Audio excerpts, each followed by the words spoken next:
നമസ്കാരം കൂട്ടുകാരെ, പുതിയൊരു വീഡിയോയിലേക്ക് എല്ലാവർക്കും സ്വാഗതം. ആദ്യമായിട്ട് ആരെങ്കിലും എൻ്റെ ഈ ചാനൽ കാണുന്നെങ്കിൽ ദയവായിട്ട് ഒന്ന് സബ്സ്ക്രൈബ് ചെയ്യുക. നിങ്ങൾ ഈ വീഡിയോ ഫേസ്ബുക്കിലാണ് കാണുന്നെങ്കിൽ എൻ്റെ ഫേസ്ബുക്ക് പേജ് ഒന്ന് ഫോളോ ചെയ്യുക. വീഡിയോ ഇഷ്ടപ്പെട്ടെങ്കിൽ ലൈക്ക് ചെയ്യാനും ഷെയർ ചെയ്യാനും മറക്കരുത്. അപ്പോൾ നമുക്ക് നേരെ വീഡിയോയിലേക്ക് പോകാം. പിള്ളേരുടെ സ്കൂൾ ഹോളിഡേ ആയപ്പോഴത്തേക്ക് പെട്ടെന്നൊരു തീരുമാനം എടുത്ത് ഒരു സ്കോട്ട്ലൻഡ് ട്രിപ്പ് പോയേക്കാൻ അങ്ങ് തീരുമാനിച്ചു. അങ്ങനെ ഞങ്ങൾ വീണ്ടും സ്കോട്ട്ലൻഡിലേക്ക് പോവാണ്. അപ്പോൾ ഈ ട്രിപ്പിൽ ഞങ്ങൾ പോകുന്നത് ഞാനും എൻ്റെ ഭാര്യയും എൻ്റെ 2 കുട്ടികളും അതുപോലെ തന്നെ വൈഫിൻ്റെ പപ്പായും മമ്മിയുമാണ് ഈ ട്രിപ്പിൽ എൻ്റെ കൂടെ ഉള്ളത്. അപ്പോൾ വൈഫിൻ്റെ പപ്പായും മമ്മിയും ആദ്യമായിട്ടാണ് സ്കോട്ട്ലൻഡ് പോകുന്നത്. എൻ്റെ കൂട്ടുകാരൊക്കെ എന്നെ കളിയാക്കുന്ന പോലെ എല്ലാ വർഷവും സ്കോട്ട്ലൻഡ് പോകുന്നുണ്ട്, അവിടെ ഏതോ പള്ളി നേർത്തിടാൻ പോകാമെന്നും പറഞ്ഞ് എന്നെ കളിയാക്കുന്ന കുറേ കൂട്ടുകാരുണ്ട്. എനിവേ, അങ്ങനെ ഈ വർഷവും ഞാൻ വീണ്ടും സ്കോട്ട്ലൻഡിന് പോവാണ്. ഒരു ബുധനാഴ്ച വൈകുന്നേരം 5 മണിയോടുകൂടി ഞങ്ങൾ വണ്ടി സ്റ്റാർട്ട് ചെയ്തു. കാരണം ഈവനിങ് ഡ്രൈവ് ചെയ്ത് ഏകദേശം ഒരു 11 മണിയോടുകൂടി ഞങ്ങൾ എഡിൻബ്രോയ്ക്ക് മുന്നേ ആയിട്ട് സ്റ്റേ എടുത്തിട്ടുണ്ട്. അവിടെ വന്ന് താമസിക്കാനാണ് പരിപാടി. A68 എന്ന് പറയുന്ന സീനിക് റൂട്ടിൽ കൂടെയാണ് ഞാൻ പോയത്. പോയ വഴിക്ക് ലാസ്റ്റ് കഫേ ഇൻ ഇംഗ്ലണ്ട് എന്ന് പറയുന്ന ഒരു കഫേ കണ്ടു. ഇംഗ്ലണ്ടിൻ്റെ ബോർഡറാണത്, അതായത് സ്കോട്ട്ലൻഡ് അവിടെ നിന്ന് സ്റ്റാർട്ട് ചെയ്യുവാണ്. അങ്ങനെ ഞങ്ങൾ പോയ വഴിക്ക് സ്കോട്ട്ലൻഡിൻ്റെ ബോർഡറൊക്കെ കണ്ടു. അങ്ങനെ ഞങ്ങൾ സ്കോട്ട്ലൻഡ് ബോർഡറിലേക്ക് എൻട്രി ആയിരിക്കുകയാണ്. അപ്പം ഏകദേശം രാത്രി ഇപ്പോൾ 9 മണിയായിട്ടുണ്ട്. സ്കോട്ടിഷ് ബോർഡർ എന്നു പേരുള്ള ഒരു സ്ഥലത്താണ് ഞാൻ അക്കോമഡേഷൻ എടുത്തത്. കാരണം നൈറ്റ് ഡ്രൈവിംഗ് ഒഴിവാക്കാൻ വേണ്ടി ഏകദേശം ഒരു 11-11:30 എത്തുന്ന രീതിയിലാണ് ഞങ്ങൾ പോയത്. ഏകദേശം ആ സമയത്തോടു കൂടിയൊക്കെ തന്നെ ഞങ്ങൾ എത്തി. ഒരു 3 ബെഡ്റൂമുള്ള ഒരു വീടാണ് എടുത്തത്. അത് ഞാൻ എയർബിഎൻബി കൂടെ ചൂസ് ചെയ്യുമായിരുന്നു. ഫോട്ടോയിൽ കണ്ടതിനേക്കാളും കിടിലം വീടായിരുന്നു. ഇപ്പോൾ ഈ വീടിൻ്റെ താഴെ കാണുന്ന ഷൂവും സാധനങ്ങളൊക്കെ ഞാൻ വന്നു കഴിഞ്ഞ് വലിച്ചു വാരിയിട്ട സാധനങ്ങളൊക്കെയാണ്. ഞങ്ങളുടെ ലഗേജ് എല്ലാം കൂടെ ഇറക്കി വെച്ചിരിക്കുന്നതാണ് ഇപ്പോൾ ഈ വീട്ടിൽ കാണുന്നത്. വീട് ഒരു രക്ഷയില്ലായിരുന്നു. സൂപ്പർ വീടായിരുന്നു. വെൽ മെയിൻറ്റൈൻഡ് ആയിട്ട് നീറ്റ് ആൻഡ് ക്ലീൻ ആയിട്ടുള്ള ഒരു വീടായിരുന്നു. അപ്പോൾ ഞാൻ ഒന്നുകൂടെ പറയാം, എയർബിഎൻബി കൂടെയാണ് ഞാൻ ഈ വീടെടുത്തത്. അങ്ങനെ ഞങ്ങളുടെ 2 നൈറ്റ് സ്റ്റേ ആണ് ഈ വീട്ടിലേക്ക് എടുത്തിരിക്കുന്നത്. എഡിൻബ്രോയുടെ പരിസരത്തേക്കൊക്കെ ഞങ്ങൾ ഷോർട്ട് നോട്ടീസിലായതുകൊണ്ട് വീടൊക്കെ നോക്കുമ്പം ഭയങ്കര റേറ്റ് ആയിരുന്നു. അതുകൊണ്ടാണ് നമ്മൾ എഡിൻബ്രോയിൽ നിന്ന് കുറച്ച് ബാക്കിലോട്ട് മാറി ഒരു 40 മിനിറ്റ് ഡ്രൈവ് ചെയ്ത് വരുന്ന രീതിക്ക് ഞാൻ വീടെടുത്തത്. പക്ഷേ എടുത്ത വീട് എല്ലാവർക്കും ഇഷ്ടപ്പെട്ടു. താഴെ 2 ബെഡ്റൂമും അതുപോലെ തന്നെ മേളിലൊരു ബെഡ്റൂമും ഉള്ള ഒരു അടിപൊളി വീടായിരുന്നു. പിള്ളേരാണെങ്കിലും ഭയങ്കര ഹാപ്പി ആയിരുന്നു. അപ്പം വീടിൻ്റെ പുറത്തുള്ള സീനറിയൊക്കെ ആണെങ്കിൽ ഒരു രക്ഷയില്ലായിരുന്നു. അത് ഞാൻ രാവിലെ കാണിക്കാം. അതുമാത്രമല്ല, ആ വീട്ടിൽ നെറ്റ്ഫ്ലിക്സ്, ആമസോൺ എല്ലാ കാര്യങ്ങളും ടി വിയിലുണ്ടായിരുന്നു. അതുകൊണ്ട് വൈകിട്ടൊരു സിനിമയൊക്കെ കണ്ട് ഞങ്ങളവിടെ ഇരുന്നു.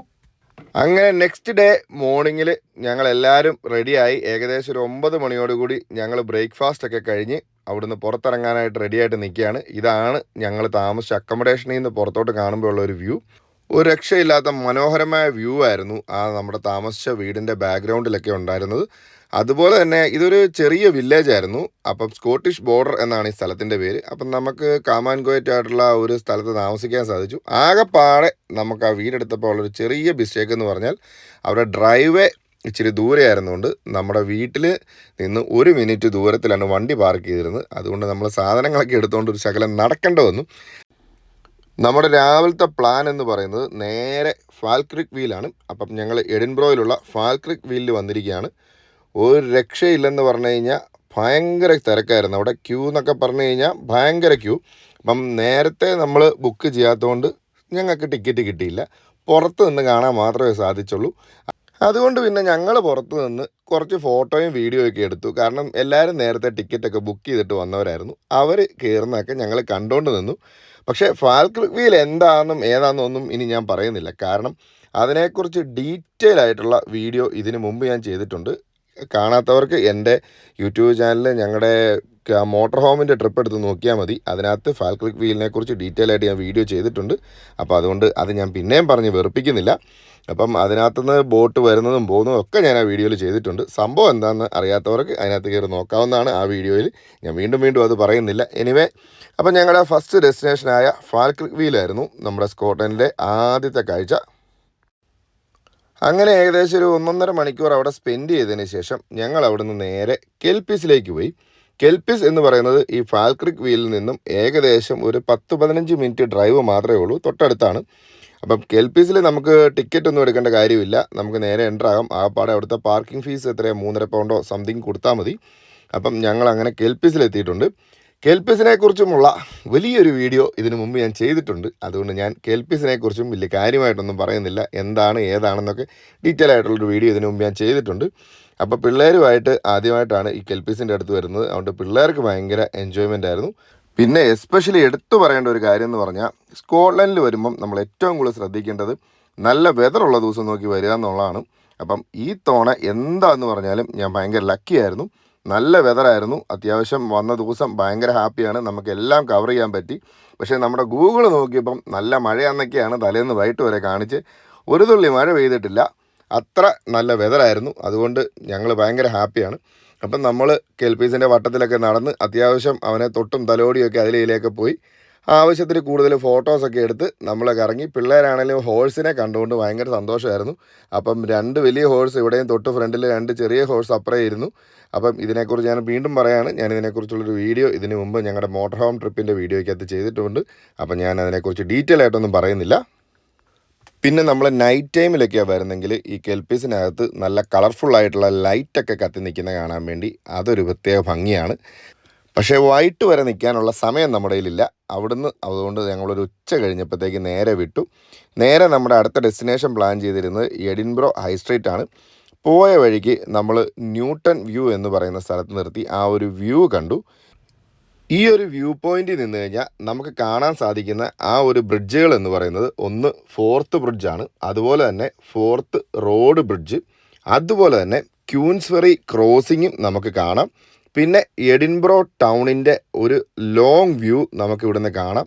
ഒരു കിടിലൻ വ്യൂ ആണ്. ഒരു പനോരമിക് ഫോട്ടോ ഒക്കെ എടുത്തു കഴിഞ്ഞ് കഴിഞ്ഞാൽ ഒരു രക്ഷയില്ലാത്ത വ്യൂ ആണ് കേട്ടോ. അപ്പോൾ ആൾക്കാരൊക്കെ വന്നും പോയി നിൽക്കുന്ന ഒരു സ്ഥലമാണ്. അപ്പം ഈ സ്ഥലത്തിൻ്റെ പേര് എന്ന് പറഞ്ഞാൽ ദ ന്യൂട്ടൺ വ്യൂ പോയിൻ്റ് എന്നാണ്. ഇപ്പം ഇതിനകത്ത് എല്ലാം മാർക്ക് ചെയ്തിട്ടുണ്ട്. ഇവിടെ നിന്ന് എന്തൊക്കെയാണ് കാണാമെന്നുള്ളത്. ഇതൊക്കെ ചെറുതായിട്ടേ നമുക്ക് കാണാൻ സാധിക്കത്തുള്ളൂ. അപ്പോൾ ഈ പറയപ്പെടുന്ന സാധനങ്ങളെല്ലാം സൗത്ത് ക്യൂൻസ്ബറി, അതുപോലെ Queensbury crossing, east lemon hill of beach, അങ്ങനെ കുറേ സാധനങ്ങൾ നമുക്ക് ഈ ഒരു വ്യൂവിൽ നിന്ന് കാണാൻ സാധിക്കും.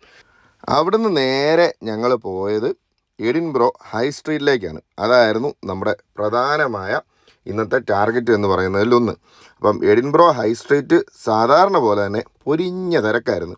അപ്പം നമ്മൾ ഹൈ സ്ട്രീറ്റിൽ കൂടെ കയറി അതിലെല്ലാം നടന്നു. ഇപ്പോൾ ഇവിടെ തപ്പിക്കൊണ്ടിരിക്കുന്ന ഒരു മാഗ്നറ്റാണ്. വീട്ടിൽ കൊണ്ടുവെക്കാൻ വേണ്ടി ഒരു ചെറിയ മോണുമെൻറ്റ് മേടിക്കാൻ വേണ്ടിയാണ്, ഫ്രിഡ്ജിൽ ഒട്ടിക്കാൻ വേണ്ടിയുള്ള അതിൻ്റെ പടം തപ്പിക്കൊണ്ടിരിക്കുന്നതാണ് ഇപ്പോൾ നമ്മൾ ഈ കണ്ടുകൊണ്ടിരിക്കുന്നത്. എവിടെ ചെന്നാലും ഒരു മലയാളി ഉണ്ട് എന്ന് പറയുന്ന പോലെ ഞങ്ങൾ എഡിൻബ്രോ ഹൈ സ്ട്രീറ്റിൽ ചെന്നപ്പം അവിടെയും കണ്ടു കുറച്ച് മലയാളികളെ. അപ്പോൾ അവരെയൊക്കെ പരിചയപ്പെട്ടു. പിന്നെ എഡിൻബ്രോ ഹൈ സ്ട്രീറ്റിനെ കുറിച്ചും എഡിൻബ്രോ കാസിലിനെ കുറിച്ചും ഒക്കെ ഡീറ്റെയിൽ ആയിട്ടുള്ള വീഡിയോ ഇതിന് മുമ്പത്തെ എൻ്റെ യൂട്യൂബിൽ കിടപ്പുണ്ട്. അപ്പം അതുകൊണ്ട് ഞാൻ വലിയ ചരിത്രമൊന്നും പറയാൻ നിൽക്കുന്നില്ല, ആൾക്കാരെ മടുപ്പിക്കുന്നില്ല. അപ്പം നമ്മൾ എഡിൻബ്രോ ഹൈ സ്ട്രീറ്റിലെ നമ്മുടെ ആക്ടിവിറ്റീസൊക്കെ കാണാൻ വേണ്ടി പോയി. അവിടെ നമ്മൾ ചെല്ലുമ്പോഴത്തേക്ക് വലിയ പരുന്തിനെ കയ്യേ വെക്കുന്ന ആ ഒരു സീനാണ് ഇപ്പോൾ നമ്മൾ കണ്ടുകൊണ്ടിരിക്കുന്നത്. ഒരു വലിയ പരുന്തും അതുപോലെ തന്നെ ഒരു വെള്ളിമൂങ്ങയും. ഇവിടെ എല്ലാ തവണയും വരുമ്പം ഇതുപോലുള്ള ആൾക്കാർ ഇവിടെ കാണാറുള്ളതാണ്. അപ്പോൾ ഇതിനെ നമ്മുടെ കയ്യിൽ വെച്ച് തരും, നമ്മളെ ഒരു ഗ്ലൗസൊക്കെ ഇടിച്ചതിന് ശേഷം. അപ്പം അതിനൊരു ചെറിയ പേയ്മെൻ്റ് ഒക്കെ ഉണ്ട്, 5 പൗണ്ടോ 10 പൗണ്ടോ അങ്ങനെ എന്തോ ചെറിയ പേയ്മെൻ്റ് ഒക്കെ ഉണ്ട്. അപ്പം നമുക്ക് ഫോട്ടോയ്ക്കൊക്കെ പോസ് ചെയ്യാം. ധൈര്യമുള്ളവർക്ക് വേണേൽ ഉമ്മയൊക്കെ കൊടുക്കാം. എനിക്കത്ര വലിയ ധൈര്യമൊന്നും ഇല്ലാത്തതുകൊണ്ട് ഞാൻ ആ പരിപാടിക്കൊന്നും നിന്നില്ല. അവിടെ നിന്നവരുടെയൊക്കെ ഫോട്ടോയൊക്കെ എടുത്തു. അതെല്ലാം കഴിഞ്ഞ് നമ്മൾ ഹൈ സ്ട്രീറ്റിലെ ഓരോരോ ആക്ടിവിറ്റീസ് കണ്ട് നമ്മൾ അങ്ങനെ മുന്നോട്ട് പോയി. ഈ എഡിൻബ്രോ ഹൈ സ്ട്രീറ്റിൻ്റെ ഈ ഒരു റോഡിൻ്റെ പേര് എന്ന് പറയുന്നത് റോയൽ മൈൽ എന്നാണ്. അപ്പോൾ ഈ റോയൽ മൈൽ എന്ന് പറഞ്ഞു കഴിഞ്ഞാൽ എഡിൻബ്രോ പാലസിൻ്റെ അവിടെ നിന്ന് തുടങ്ങി അങ്ങ് അറ്റം വരെ കിടക്കുന്നതാണ്. അപ്പോൾ ആ റോയൽ മൈലിൽ കൂടെയാണ് ഇപ്പോൾ നമ്മൾ നടന്നുകൊണ്ടിരിക്കുന്നത്. അപ്പോൾ പോകുന്ന വഴിയുള്ള ഓരോരോ കാഴ്ചകളാണ് ഞാനിപ്പോൾ ഈ കാണിക്കുന്നത്. ഞാൻ ഓൾറെഡി ഒന്നുകൂടെ പറയാം, ഇതിനെക്കുറിച്ചുള്ള ഡീറ്റെയിൽ വീഡിയോ ഇതിന് മുമ്പത്തെ എൻ്റെ യൂട്യൂബിൽ കിടപ്പുണ്ട്. അപ്പോൾ അതുകൊണ്ടാണ് ഞാൻ ഒത്തിരി ഡീറ്റെയിൽ ആയിട്ട് ഇതിനെക്കുറിച്ച് പറയാത്തത്.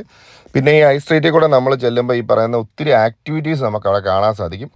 അങ്ങനെ നടന്നു പോയ വഴിക്കാണ് ഒരു മച്ചാൻ്റെ പെയിൻറ്റിങ് ശ്രദ്ധയിൽപ്പെട്ടത്. ഒരു രക്ഷയില്ലെന്നൊക്കെ പറഞ്ഞു കഴിഞ്ഞുണ്ടല്ലോ, ഒരു രക്ഷയില്ലാത്ത പെയിൻറ്റിങ്. പുള്ളി ഏതാണ്ട് ഒരു 7-8 മിനിറ്റ് കൊണ്ട് നമ്മുടെ കൺമുന്നിൽ വെച്ച് അവിടെ കളർ ചെയ്യുന്ന ആ ഒരു പെയിൻറ്റിങ്ങാണിത്. ഇത് കണ്ടില്ലേ, ആ ഒരു സ്പ്രേ ചെയ്ത് പുള്ളി അവിടെ ഉണ്ടാക്കുന്ന പെയിൻറ്റിങ്ങാണ്. നമ്മളെല്ലാവരും വട്ടത്തിൽ നിൽക്കുമ്പോഴത്തേക്ക് മച്ചാൻ ചെയ്യുന്ന പെയിൻറ്റിങ്ങാണ് ഇപ്പം നമ്മളവിടെ മേടിക്കാൻ കിട്ടുന്നത്. ഒരു രക്ഷയില്ലെന്ന് പറഞ്ഞു കഴിഞ്ഞാൽ ഒരു രക്ഷയില്ലാത്ത അത്ര സൂപ്പറായിട്ടുള്ള പെയിൻറ്റിങ്ങുകളാണ് പുള്ളി അവിടെ വെച്ച് ചെയ്യുന്നത്. മച്ചാൻ അവിടെ വെച്ച് പെയിൻറ്റ് ചെയ്യുന്ന ആ പെയിൻറ്റിംഗ് ഒക്കെ അവിടെ വെച്ച് തന്നെ സെയിൽ ചെയ്യുവാണ്. നമുക്ക് അവിടെ നിന്ന് തന്നെ മേടിച്ചുകൊണ്ട് വരാം. 15 പൗണ്ടാണ് അതിന് ചാർജ് ചെയ്യുന്നത്.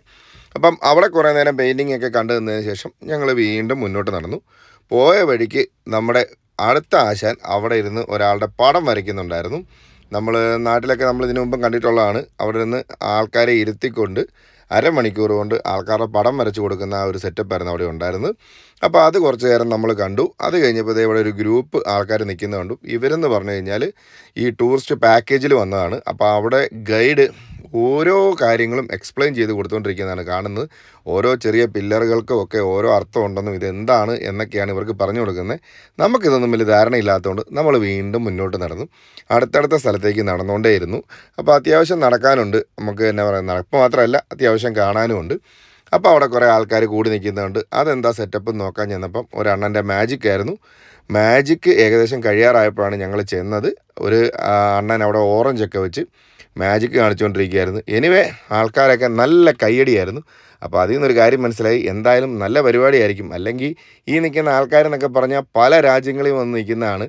അപ്പം ഇവരൊക്കെ അവിടെ നിന്ന് കൈയടിക്കണമെങ്കിൽ എന്തായാലും നല്ല പരിപാടിയായിരിക്കുമെന്ന് എനിക്ക് തോന്നി. എനിവേ റോഡിന് നടുക്ക് ഒരു ടേബിളൊക്കെ ഇട്ട് അതിലാണ് അണ്ണനോടെ മാജിക്ക് ചെയ്തുകൊണ്ടിരുന്നത്. അത് കഴിഞ്ഞപ്പോൾ ഞാൻ ചെല്ലാറായപ്പോഴത്തേക്ക് അണ്ണൻ മാജിക്ക് ഫിനിഷ് ആകാറായി. അത് കഴിഞ്ഞ് എൻ്റെ പൈസയൊക്കെ മേടിക്കുന്ന സമയത്താണ് ഞാൻ ചെയ്യുന്നത്. അപ്പം ഞങ്ങൾ കണ്ട അടുത്തൊരു ആക്ടിവിറ്റി ആയിരുന്നു ഈ ഒരു മാജിക്ക് എന്ന് പറയുന്നത്. സ്കോട്ടിഷുകാരുടെ ട്രഡീഷണലായ ഡ്രസ്സിൽ നിന്നുകൊണ്ട് അവിടുത്തെ ഒരു ട്രഡീഷണലായ ഒരു മ്യൂസിക് ഇൻസ്ട്രുമെൻ്റ് പ്ലേ ചെയ്യുന്ന ഒരു പെൺകുട്ടിയെ അവിടെ കണ്ടു. ഇത് എല്ലാ തവണയും നമ്മൾ കാണുന്നതാണ്. ട്രഡീഷണൽ ഡ്രസ്സിൽ നിന്ന് ഒരാൾ അവിടെ മ്യൂസിക് ഇൻസ്ട്രുമെൻ്റ് പ്ലേ ചെയ്യുന്ന ഇൻസ്ട്രുമെൻ്റിൻ്റെ പേര് എനിക്കറിയത്തില്ല. എനിവേ അത് കാണാനും ഒരുപാട് ആൾക്കാരുണ്ടായിരുന്നു.